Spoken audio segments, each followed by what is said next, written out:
Hello guys, आज का class चालू करते हैं। सत्र 2024 में विषय गणित सेट्स ए में पूछे गए प्रश्नों को हल करते हैं। ये सेट ए में पूछे गए प्रश्न है। प्रश्न 1 खंड अ सही विकल्प चुनकर लिखिए। तो मैं सबसे पहले ये जो प्रश्न है ये सारे प्रश्नों को पढ़कर बता देता हूँ। ये प्रश्न पूछा है पहला, यदि टेन थीटा बराबर √3 हो तो थीटा का मान होगा। इसमें ऑप्शन है 30, ब 45, स 60 और द 90। अगर आप लोगों में से किसी ये जो क्वेश्चन पढ़ूंगा इसमें से अगर आंसर मालूम है तो आप कमेंट बॉक्स में तुरंत कमेंट करें। दूसरा प्रश्न है, एक घनाभ के आकाश की विकर्णों की संख्या होती है। पहला है ऑप्शन नंबर 1 अ 4, ब 8, स 16, द 12। उसी प्रकार तीसरा प्रश्न है, वर्ग समीकरण x² - 8x धन 7 बराबर 0 के मूलों का योगफल होगा। इसका ऑप्शन है 7, ब 8, स 7/8, द है 1। चौथा प्रश्न है आपका, चौथा प्रश्न है बहुपद x² - 100 के शून्यक है। ऑप्शन नंबर अ 10 10, ब -10 -10, स है 10 0, द है -10 और 10। पांचवा प्रश्न है, सरल रेखा y बराबर 5x धन 3 की ढाल होगी। इसका ऑप्शन है -5, 5, 3 और 5/3। ये 5 प्रश्न है, प्रत्येक प्रश्न एक एक अंक का है।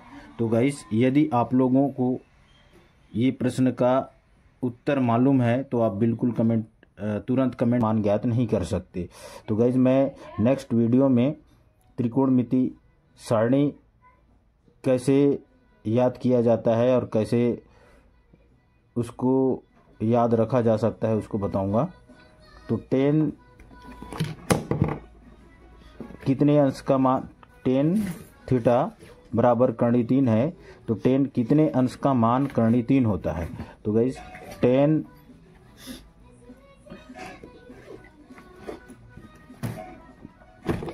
थीटा बराबर 10 60 अंश का मान √3 होता है तो थीटा का मान हो जाएगा यहाँ 60 अंश। तो इसका सही उत्तर है तो 60 अंश।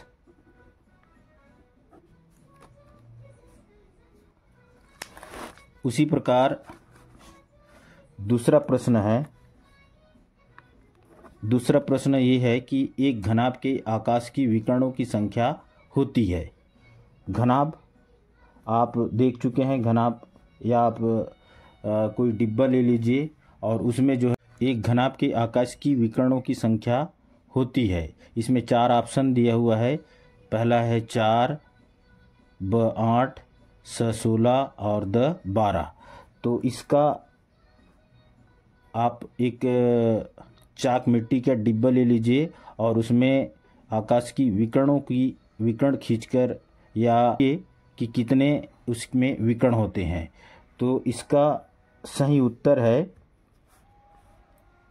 दूसरा का सही उत्तर है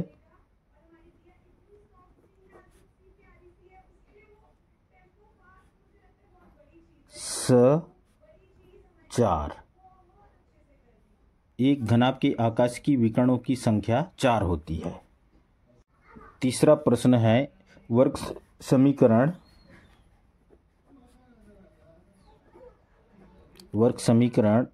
x² - 8x धन 7 बराबर 0 के मूलों का योगफल योगफल होगा। इसका हल है, मैं इसको हल करके बता रहा हूँ। ये एक वर्ग समीकरण का सूत्र है और वर्ग समीकरण का मानक रूप होता है ए एक्स का square plus b x plus c equal to 0। इस मानक वर्ग समीकरण का इस समीकरण के साथ तुलना करने पर क्या होगा? तुलना करने पर यहाँ ए बराबर, इसके सामने में कुछ नहीं है, इसका मतलब एक छुपा हुआ है, एक, और बी बराबर, इसके सामने में ऋण है इसलिए ऋण भी आएगा, ऋण 8, और सी बराबर 7। तो गाइस हमको केवल मूलों का योगफल का मान ज्ञात करना है। तो मूलों का योगफल का सूत्र होता है -b/a। तो यहाँ ये माइनस भी है और यहाँ b का मान हम निकाल चुके हैं ऋण 8। तो ये ऋण, चूँकि अब इसका मान रख देते हैं ऋण, ऑलरेडी पहले से ऋण है यह, और ये b का मान है ऋण 8 और a का मान यहाँ पर है 1। तो इसका मान हो जाएगा, मूलों का योगफल का मान हो जाएगा, ऋण ऋण धन हो जाएगा 8। तो इसका सही उत्तर है, उत्तर 3 का सही उत्तर है 8, ऑप्शन नंबर ब 8। प्रश्न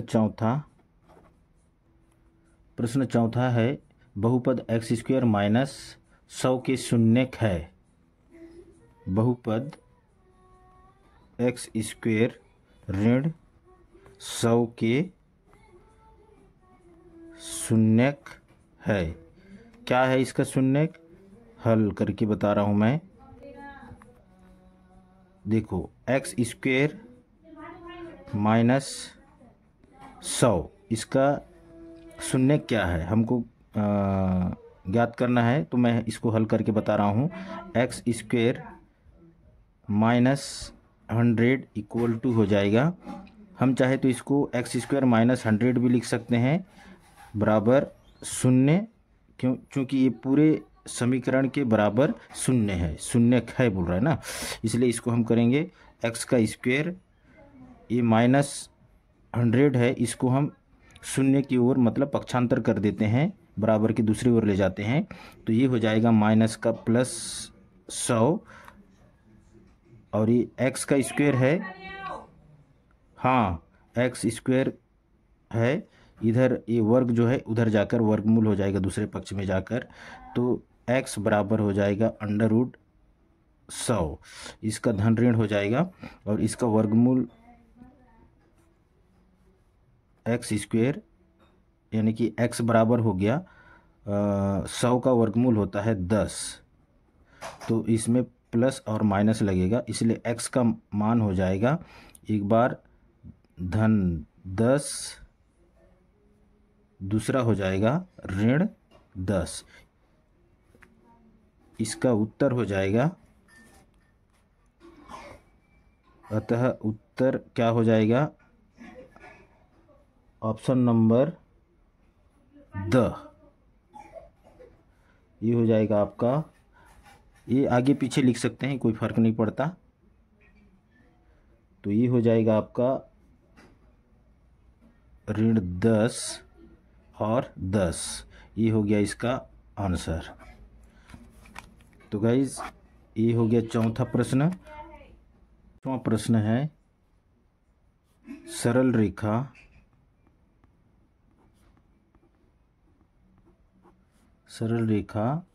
y बराबर 5x धन 3 की ढाल होगी। तो गाइज इसके लिए भी एक सरल रेखा का मानक समीकरण है, तो इससे हम तुलना करेंगे। ये सरल रेखा का मान दिया हुआ है y बराबर 5x धन 3। तो सरल रेखा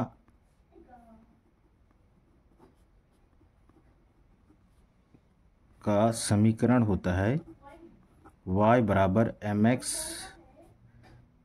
प्लस सी।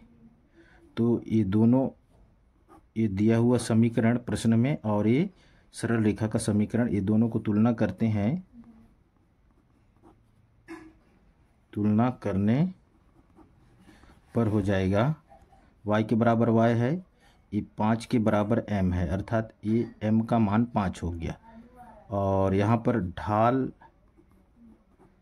बराबर होता है m और अंतः खंड बराबर होता है c। तो यहाँ ढाल m का मान है 5 और c का मान है ये 3। तुलना करने पर प्राप्त हो रहा है। तो चूंकि हमको मान ज्ञात करना है ढाल का, ढाल m का मान हो गया 5, ये राइट आंसर है। तो इसका सही उत्तर है, ऑप्शन में देखेंगे उत्तर ब 5, ये इसका सही उत्तर है। तो गाइस आप कमेंट करके बताइए मेरा ये जो प्रश्न है हल किया हुआ समझ में आया नहीं आया, आप कमेंट करके ज़रूर बताइए। और ये मेरा पहला वीडियो है, इसलिए हो सकता है थोड़ा बहुत त्रुटि हो सकता है, बाकी सुधार करने का पूरा प्रयास करूँगा। और धन्यवाद।